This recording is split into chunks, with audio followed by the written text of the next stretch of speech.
Caríssimos irmãos, estimadas irmãs, nosso boa noite. Sejam bem-vindos ao canal do Seja, Centro Espírita Joana de Ângeles, Franca. Nosso canal transmite nessa noite a nossa palestra habitual das segundas-feiras. E nós queremos convidar os amigos que não são inscritos para que nos deem a alegria da inscrição, que nos ajudará a ampliar o nosso trabalho. E os inscritos que se acionem os sininhos para poder receber as novas notificações do canal.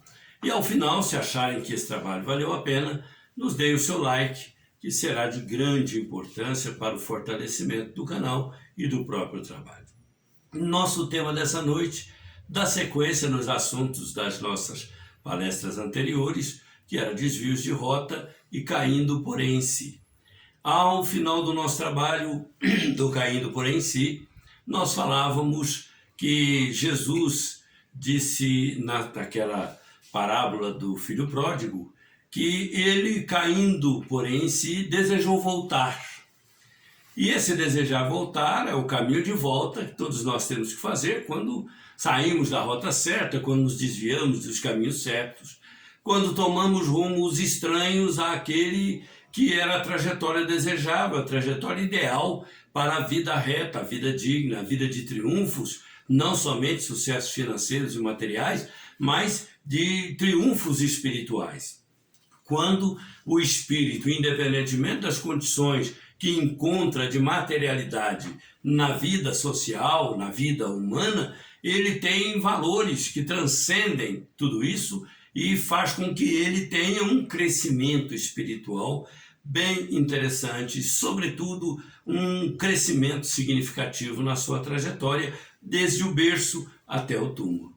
Então, desejando voltar, o filho pródigo comparou a vida que levava com aquela vida que ele tinha com os pais. Nós, muitas vezes, vamos ter que fazer essas comparações, porque imaginemos uma pessoa que por um ato impensado tenha feito vítima fatal uma outra pessoa, vai nos tempos de cárcere, de aprisionamento, refletir sobre que tipo de vida escolheu ou acabou arrumando para si em relação àquela vida que ele teria a possibilidade de escolher os caminhos e os rumos, não tivesse às vezes precipitado numa decisão infeliz, numa escolha infeliz. Então, essas reflexões, apenas para citar um caso, elas nos fazem pensar em coisas que são importantes para a vida, desde que nós saibamos fazer as escolhas corretas, desde que nós não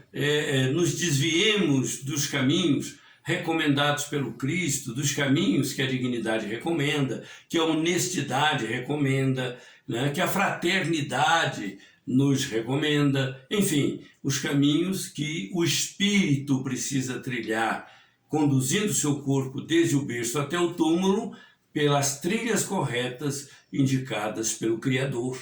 Todos nós nascemos com propósitos na vida, todos nós vimos para a Terra com planos de existência que contemplam o êxito espiritual, podem contemplar dificuldades materiais, pode ter lá seus desafios, e os terá com certeza, pode ter as suas dificuldades, e certamente elas surgirão, mas ao final nós triunfaremos, porque a nossa qualidade, a nossa vida espiritual, ela tem transcendência sobre os eventos materiais de qualquer natureza, inclusive os mais adversos.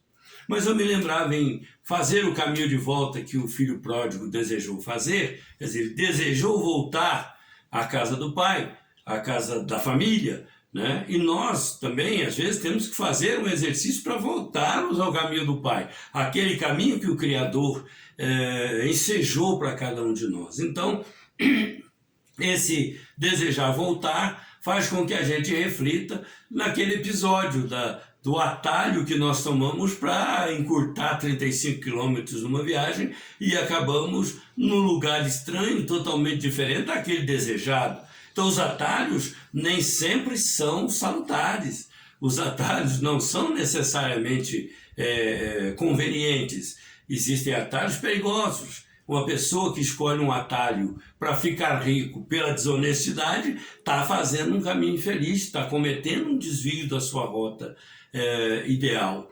Então me lembrava em outubro de 1988, me recordo bem, ali pelo meio do mês, nós estávamos em Poços de Caldas, ali naquela estância turística de Minas Gerais, maravilhosa, né? E nós tínhamos palestra no sábado à noite, no domingo pela manhã, e aí, enquanto aguardávamos a palestra do sábado à noite, o amigo, nosso anfitrião, nos convidou para darmos uma volta pelo centro da cidade. Cidade turística, movimentadíssima, o centro estava apinhado de pessoas, né? E ali, aquele vai e vem de turistas, a gente estava caminhando apenas para vislumbrar ali o movimento maravilhoso da cidade, as pessoas todas felizes, festivas, até que em um determinado momento, quanto mais distraídos estávamos, né, eu senti alguma coisa tocar a minha perna e abraçar a minha perna. Em princípio eu imaginei que fosse algum animal esbarrando ali, um cão correndo, né, e não era, era uma criança. E a criança, quando eu olhei, ela gritava desesperadamente pela mãe. Ela estava num desespero total. Era uma ansiedade, era um sofrimento terrível. E aí, aquela situação, as pessoas começaram a se aproximar. O que está acontecendo? Eu disse, olha, essa menina abraçou a minha pele e parece-me que ela está desgarrada da mãe. Se vocês puderem nos ajudar a encontrar, vamos procurar. Mas ela vinha de onde? E aí expliquei que ela fazia um sentido, e nós fizemos o sentido oposto. Vamos encontrar a mamãe. Calma, não precisa chorar, fica tranquila, mas não adiantava. O choro era lancinante, era desesperador. Dava uma aflição de ver aquela criança gritar e soluçar desesperadamente, quase dando uma síncope, né, entre um soluço e outro. Mas ela foi se acalmando, nós fomos conduzindo, eu, meu amigo, o anfitrião, mais algumas senhoras que abraçaram aquela situação, outras pessoas que foram na frente procurando alguém que tinha perdido uma criança, até que num determinado ponto, depois de 2 ou 3 quarteirões, vimos uma senhora igualmente desesperada correndo procurando a criança. E aí, quando ela viu que a criança estava sob o nosso amparo, ela se ajoelhou, abraçou a criança e chorava, e dizia a Deus, e ao mesmo tempo se culpava por ter se distraído e a criança ter se desgarrado das suas mãos. Então, aquela cena foi para nós muito significativa. Ilustrou essa ideia de que quando se desvia de um caminho, quando se escapa de uma trajetória boa, de uma trajetória segura, e a trajetória segura para aquela criança era as mãos da mãe, que era a melhor condutora, a de maior confiança na sua vida, em que ela depositava toda a sua fé, toda a sua segurança, e de repente talvez a mãe, e tanto quanto ela, tenham se distraído e elas se desgarraram e 1 minuto bastou para que aquela criança se perdesse por ali, felizmente em tempo de ser encontrada, ser alcançada. E aquela mãe, com pouca busca, pôde encontrá-la. Mas há casos que se perdem de maneira definitiva, demorada, longa, trágica. Então, aquele foi um caso com final feliz. Mas ficou na minha memória essa lembrança de que qualquer desvio de caminho é complicado. E voltar, fazer o caminho de volta é penoso, não é fácil, é difícil, em alguns casos, para muitos, desesperador.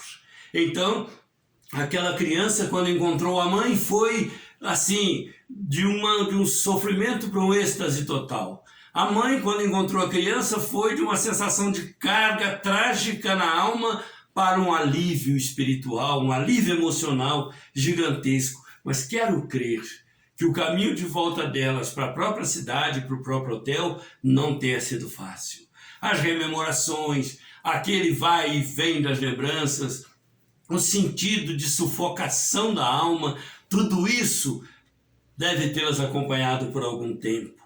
Mas ficou para mim que caminhos de volta não são fáceis. Imaginemos quando os desvios são tão graves que nos exigem reparações duradouras, demoradas, que nos exigem reciclagens mentais, espirituais e emocionais de longo curso.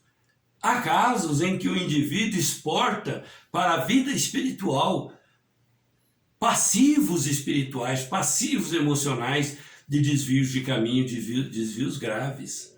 Então, às vezes, retornar numa encarnação para reparar os equívocos, os enganos, as más escolhas, não é sempre um caminho fácil. A reencarnação, ela é uma bênção, mas ela serve também para cumprir a lei do progresso. E quando nós interrompemos o nosso progresso saudável por aventuras, escolhas infelizes, por opções duvidosas, é claro que a reencarnação cumpre uma função reparadora.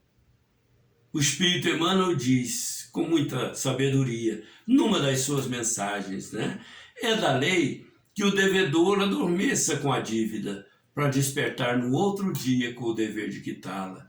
Então, essas quitações, essas reparações, esses reacertos, rearranjos, rearrumações, retrabalhos existenciais, eles não são necessariamente fáceis, não são necessariamente simples. Retornar à Terra pela bênção da reencarnação, numa sucessão de vitórias, de triunfos e de êxitos, por mais penosos, mais difíceis, por mais complicados que tenham parecido na experiência existencial, é uma maravilha, uma bênção. Mas retornar para quitar débitos passados, reparar danos que causamos aos outros, não é necessariamente uma coisa saudável nem tranquila, embora seja útil, necessário e inevitável.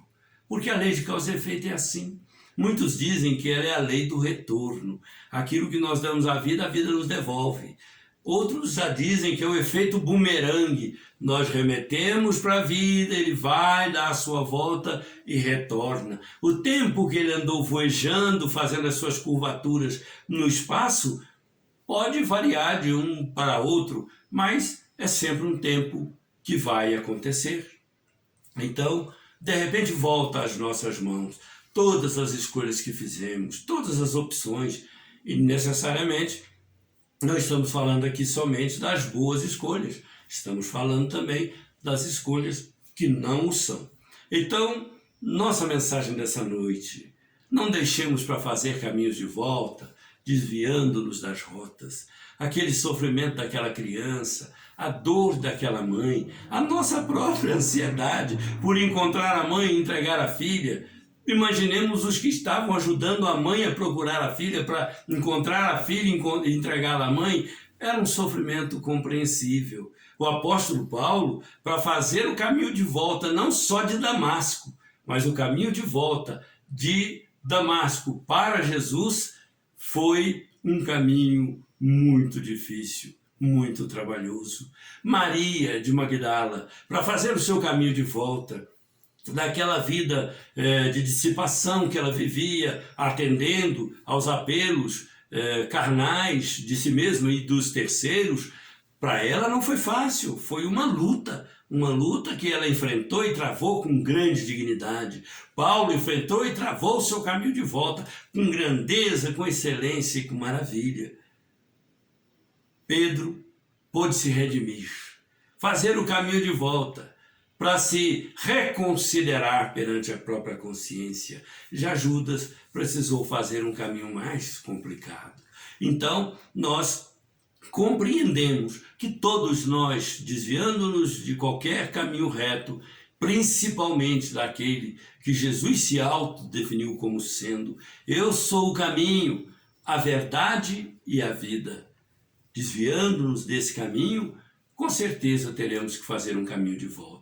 Falamos aí desses exemplares da história, fizeram um caminho de volta, cada um do seu jeito, ao seu modo, ao seu tempo, mas todos eles experimentando as experiências mais singulares e especiais da vida. Triunfaram? Com certeza, mas a que custo? Todos, no entanto, sabiam que era inevitável, saindo do caminho do Cristo, voltar para ele novamente. Então, muitas pessoas procuram caminhos novos para uma vida nova, e nós temos na nossa trajetória um caminho velho para essa vida nova, que é o caminho simbolizado por Jesus. Falaremos sobre isso no nosso próximo tema. Até lá, que Deus nos abençoe e nos dê a sua paz, toda a alegria do mundo, toda a felicidade. E continuemos perseverando no caminho certo para não termos que cairmos em nós mesmos e fazermos um caminho de volta. Porque o nosso caminho é de ida, desde nós, do nosso momento, até a glória com Cristo. Em nome de Deus, sempre. Muita paz, que Deus nos abençoe. Até um outro dia, se Deus quiser.